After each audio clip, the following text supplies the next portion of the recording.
Hello beadlings, welcome back. I'm not gonna do like a whole long intro today. Basically everything has been insane. If you follow me on Instagram, you will know I've been dealing with some like personal emergencies. So I will keep things very short and sweet because I do want to be able to show you a tutorial this month. I just do not have time to make like a whole big thing like I normally do. So if you want to skip straight to the tutorial, here is the timestamp. I do want to talk a little bit before I begin. First of all, the emergency I'm dealing with is that my best friend is in the hospital. If you would like to help donate to her GoFundMe, the link is going to be in the description below. I do have merch, which is also linked in the description below. I haven't really had a chance to promote it at all, but it exists and I'm very proud of it. So other than that, here is what we're going to be doing today. This is a mandala cuff, and you can see that it goes different colors from inside to outside in kind of a gradient, and it has sort of like this spiky rounded pattern to it, so it looks visually kind of similar to a mandala. Mandalas do have religious or spiritual significance to some people, and I am going to try and be very respectful of that. They are also just, I think, very beautiful, and so I am delighted to be able to make candy that resembles them. This is like the actual design of the cuff is a pretty basic 3D stitch. It's a 1XX base with a 3D X and then, you know, decoration on top of that. But what I am going to do is go through the colors with you. I'm doing like a orange to yellow gradient mandala cuff for you today. And I'm just going to go through and like talk through as I'm going why I decide to use what colors in what spots, because I think that may be also a little bit more useful than just saying, here's the stitch, here's how it goes, figure out the colors yourselves. So for supplies, you're going to need beads. You can choose as many colors as you want. I like to use between 5 and 7 different colors. This is a 7 color palette here. You need stretchy string. I prefer 1.2 millimeter cloth covered stretch cord. You can get it at Bead Tin or Amazon. And you don't have to use a candy needle. I personally like using them. I think they're very helpful. Obviously scissors to cut your string. And I get most of my beads from Bead Tin. Okay, let's begin. First thing you're going to do is cut off your piece of string. I like to use about 6 feet of string for this and tie it onto your needle. I literally tie like a granny knot. So it's very easy to pull undone when I'm ready to pull it off. And, you know, if you're making a bigger or a smaller bracelet, 6 feet may or may not work for you, but it seems to do the trick for me. So I'm going to be doing I want to do dark in the middle and going out to light on the ends. So I'm going to start with my darkest orange and then my second darkest orange, because I'm going to be doing this part and this part. Like this is the first strand, I guess you would call it. This is like the first thing that you do on an X-base cuff is these 2 beads. So just like with any normal X-base, we're gonna do patterns of 3 alternating back and forth, just like that. So we got 2 and 1, 2 darker, 1 lighter. And I personally like my cuffs to be 36 beads around, so I'm going to make this 36 beads long. You can do however many beads you want that fits on your wrists, as long as it is a multiple of 3. If you already know how to do X-base cuffs, we are going to be going back over some of that territory in this video, but I will not go super in depth. If you want a very detailed tutorial on X-base cuffs specifically, check this one out. Okay, I'm going to put these beads on. I will be right back. Okay, so I've got 36 beads strung on in a pattern of 2 dark, 1 light. And then I'm just going to take off the needle here and tie it into a single, as you do. And I like to use a triple knot just to keep it secure. Cut off the tail, just like the little short end. You're going to leave that long end on there. And then retie my candy needle back onto that long end so I can keep using it.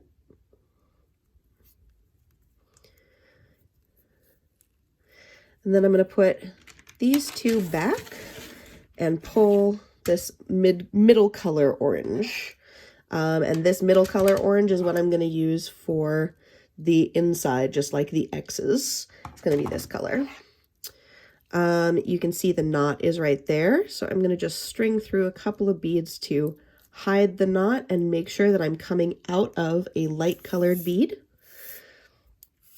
And then we're going to do the inner X with this color. So we're going to add 3 beads here and then string through here.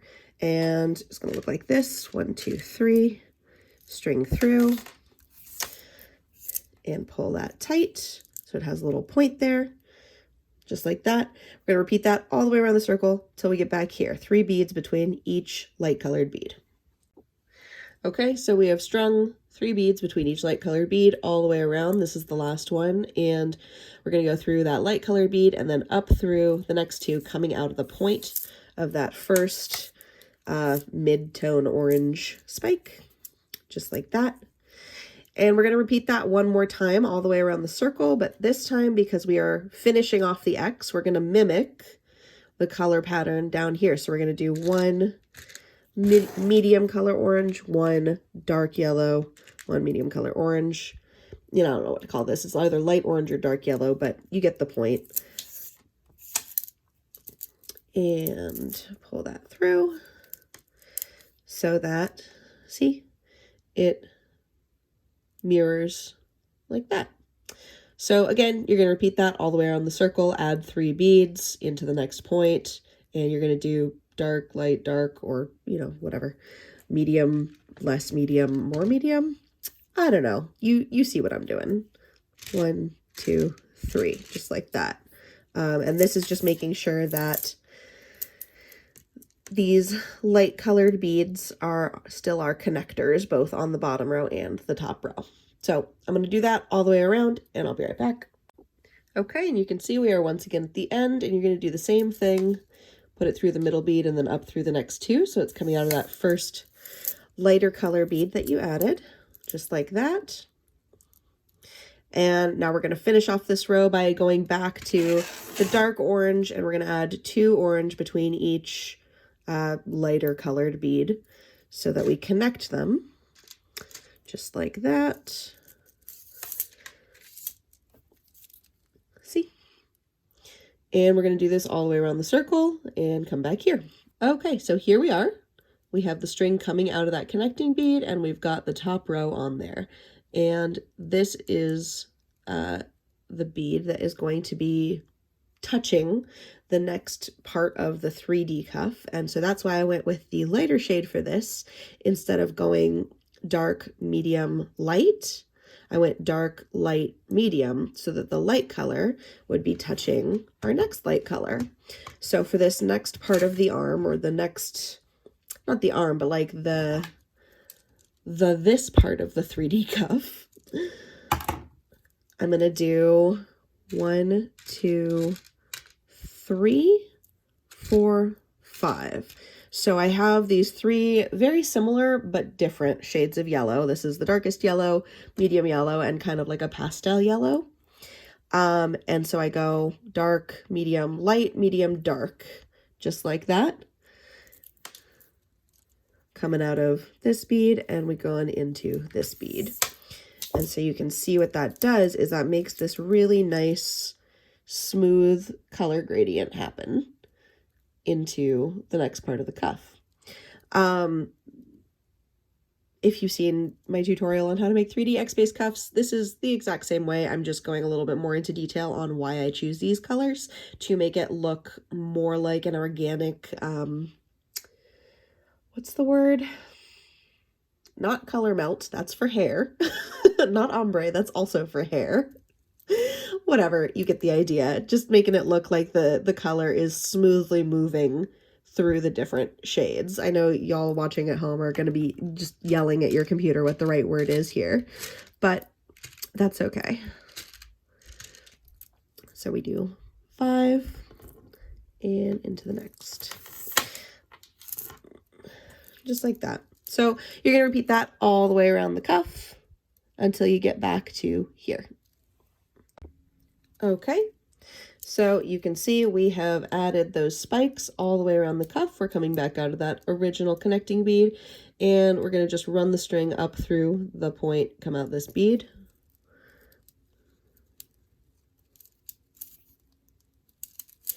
just like that. And now we're going to connect it to the base of the cuff. So we're going to add one medium yellow, one dark yellow, and we're going to go through this connecting bead right here, just to mirror what we've got going on up top there. And then coming back out of this bead, we're going to go one dark yellow, one medium yellow, and into this middle bead. So goes coming out of the middle bead, you're going to do light dark. Coming out of the connecting bead, you're going to do dark light. And again, we're going to repeat that all the way around the cuff until you've got all of your 3D X's done. They will all look like that when they're done, and you can start to see that color.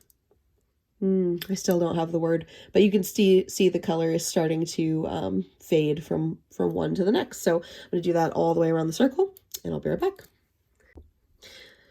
Okay, so I have finished that first row of 3D X's, and I have also remembered that the word is color gradient, so I'm very proud of myself. You can see that color gradient is going from dark to light, and you can see that the string is coming out of this middle bead. So now what we're going to do, we're going to add 5 beads coming out of this middle bead, going into this middle bead, and we're going to do this light yellow, which is the same color as this middle bead, and my lightest neon yellow. And so I'm going to do 1 light yellow, 1, 2, 3 neon yellows, and 1 light yellow. If you want to, if you have an even lighter color or some other color you want, you can do that middle bead as a different color. This is just my lightest yellow, so this is the one that I'm using for all 3. And we go into that next one, and we pull it tight. It is very important to pull extremely tight on this one so that the spikes spike properly, so that they stick out like that. And you can see it now goes from very dark to very light. And we're going to do that all the way around the circle. So we'll do 1 light, 3 neon, 1 light, all the way around. Okay, so you can see I've added all my spikes except this last one. And what I'm going to do on this last one is go into that middle bead and then all the way up the arm to the base of the cuff so that I can tie it off. Just like that, making sure to still keep it pulled pretty tight. And I do like to go through that connecting bead just because I find it hides the knot a little bit better. And then I'm going to tie it off with a triple knot. I do have a video that specifically goes over how I tie my knots more up close if you would like a more in-depth tutorial about that. There we go. And you can see I have a ton of string left over. So 6 feet was maybe even a foot too much, but rather have too much than too little. It's always easier to cut extra string than add more. Okay, so there you go. There's a mandala cuff. This is specifically with like a color gradient. You can do any color pattern that you want for this style of cuff. They also, like this one looks like a sun because it is all orange and yellow. But I've always heard of them referred to as mandala cuffs. And yeah, something that I find helps me when I am planning out colors or patterns on a cuff like this, or any kind of 3D X-based cuff, is that if you know what beads are your contact points for the next layer out, so like this bead is a contact point for this layer, this bead is a contact point for this layer. If I had a taller cuff, then I could make the layers go out further. And so your farthest out bead is always going to be the bead that is directly connecting to the next layer. So if you're trying to do like a color gradient like this, or if you're trying to make a pattern that flows into itself really nicely, it helps to know what your contact points are going to be for the completed cuff, and that way you can plan your colors accordingly. I don't know if that makes any sense, but I hope it did, and I hope this helps. Thank you for watching. I hope you liked it. Tiny Hubert is here to help me with the outro. Leave a comment if you want to see other stuff. Let me know what other stuff you want to see. Let me know what was helpful, what wasn't helpful. I do like go through the comments on a regular basis to get ideas for more tutorials. Also, if you like my channel, you want to support it, like, subscribe, go check out the Patreon. I might start doing like Patreon live streams. I'm not 100% sure, but that's something that is percolating in my brain. Yeah, all the links are below. Okay, I love you, and I especially love my patrons, who you're gonna see coming up next. Bye! I wanted to give a big thank you one more time to all of my patrons, especially to Mick for supporting me and supporting the channel. If you enjoyed this and you would like to support the channel, once again, I urge you to go check out my Patreon. I also have some free stuff on there, and thanks for watching.